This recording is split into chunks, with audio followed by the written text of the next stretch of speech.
Alright, so hello everyone and welcome to my Path of Exile talkthrough where I'm playing a dominating blow guardian in the solo self-found Delve League. Last time we did acts 1 to 5 and today we're gonna do acts 6 to 10 as well as a little bit of early mapping. Now acts 6 and 7 are going to be super fast because nothing of interest had happened in these two acts. I was basically just going through, killing all the bosses and I wasn't getting any gear upgrades, I wasn't switching out any gems, and to be honest, it was quite dull. So literally all I did in Act 6 and 7 was just go from zone to zone and I finished all the quests while occasionally doing a delve when I got full on sulfite. Act 8 is where it started to get interesting though, because even before I made it to the town I got a bright beak, which at this point was actually better than the weapon I was using. So I switched over to the bright beak for some mad attack speed, I switched shield charge with leap slam, which for me feels better with a lot of attack speed, and I finally put multi-strike into my dominating blow setup because my previous weapon was too slow for multi-strike. So my new links were leap slam into faster attacks, into fortify, and dominating blow into multi-strike, into ancestral call, and into melee physical damage. And as I was faffing around, I managed to get this amazing shield, which had a ton of life and good block chance with a little bit of resist on the side. This was also around the time where my accuracy took a big dip. I think I was at around 83% chance to hit even with the ice golem, so I decided to pick up resolute technique on the tree and I switched the ice golem, which I didn't need anymore, for a stone golem. But it wasn't just the accuracy that took a dip, my damage took a dip as well, because I basically went through 2.5 acts with just a little bit of an upgrade, which was the bright beak, and the bright beak isn't amazing. I mean, if you don't have a lot of flat damage that you're stacking on top of it, it's pretty bad. And the only way to fix it for me at this point, without getting a massive weapon upgrade, was to take my dominating blow setup, put it into the tabula on a 6-link, and just run the minions, which were zombies, specters, and the relic on a 4-link. So I went back to town and linked dominating blow to melee splash, multi-strike, melee physical damage, ancestral call, and added cold damage, though I probably should have gone for added fire. I then linked my raise zombie, summon holy relic, and raise specter to minion life because they're more sort of a meat shield and support type minions, and finally I linked castle and damage taken to mortal call, molten shell, and convocation. Though I would ideally want to have Tempest Shield in there, I just couldn't get 2 blue sockets into the helmet. And that right there was a really good choice, because the setup instantly started to feel good again. My clear speed with dominating blow went through the roof, even with a bright beak, and my single target was much higher as well, because the sentinels from dominating blow get the benefit of the supports you link to it. And with that, I went over and picked up the Sun Orb before getting a pretty good Corsair Sword. However, before I equipped the Corsair Sword, I wanted to try 2 skills with the bright beak. The first one was Consecrated Path, which is kind of like a less mental flicker strike with a ton of AoE, and that one was pretty fun. And the second one was Smite, which was pretty fun as well, but I just liked the minion monster setup, so I went back to dominating blow with the new Corsair Sword. Here's the Corsair Sword, by the way. It's kind of terrible, but it is way better than anything I found up until now.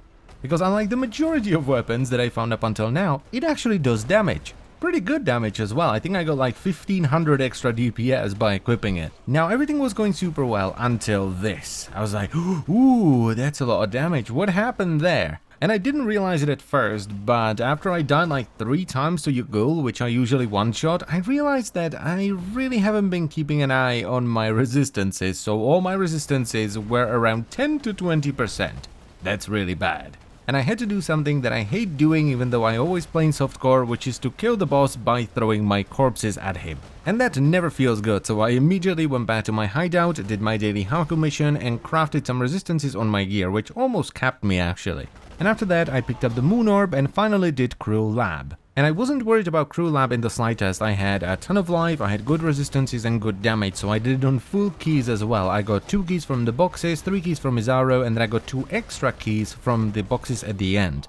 Though I did perhaps get too cocky in the end and almost died to the final encounter with Izaro. Now, my choice of Ascendancy here was pretty straightforward. I just pick up the second minion node, which is called Unwavering Crusade. This is just an awesome node. It gives you increased AoE for each Sentinel of Purity. It gives your Sentinels a Crusade Slam, which is an AoE strike. It increases your minion accuracy rating by 100%. It makes your minions intimidate enemies on hit so they take extra damage. And whenever you hit something, you and your allies get a pretty chunky regen buff. And here is the loot.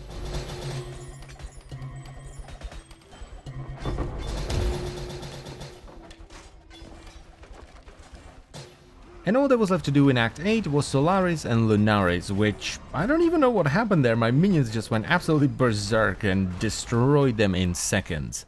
And it was at this point that the build started to feel really good. The addition of the Intimidate and the Crusade Slam and the regen on top of all the defenses that I picked up was just amazing. I was just stomping through the leveling content, I was destroying the delve monsters, and I was taking hardly any damage while I was doing it. And thanks to that, I was able to zoom through the rest of the leveling content, which is exactly what I like to do, because as soon as I get to Act 9, I kind of see the finish line, so I just go for it.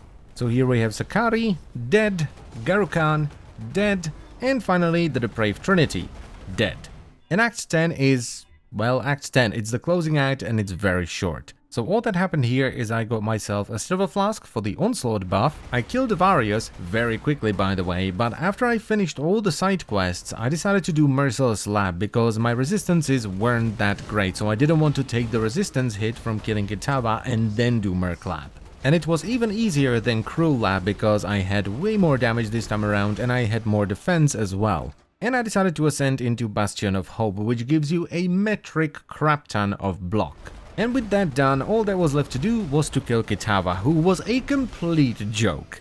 So that's it for leveling, though I didn't stop there because I just wanted to play more, so I did my first Zana map, which was a beach. I finally filled up my prophecies, and I even managed to find my first Uber Lab trial, which was the Trial of Crippling Grief that I found in my first lookout map. When it comes to mapping, by the way, the build performs more than well enough. And at this point I was running out of time, so I just did one quick delve and that was it. Now here's what my current passive tree looks like. It didn't change too much. The important things here are that I picked up the Spectre node, above which, and I picked up Resolute Technique. Everything else is basically just random life, random minion damage, and a jewel socket here and there. So as always, I thank you very much for watching, I hope you've enjoyed the video, and I will see you next time. Bye bye.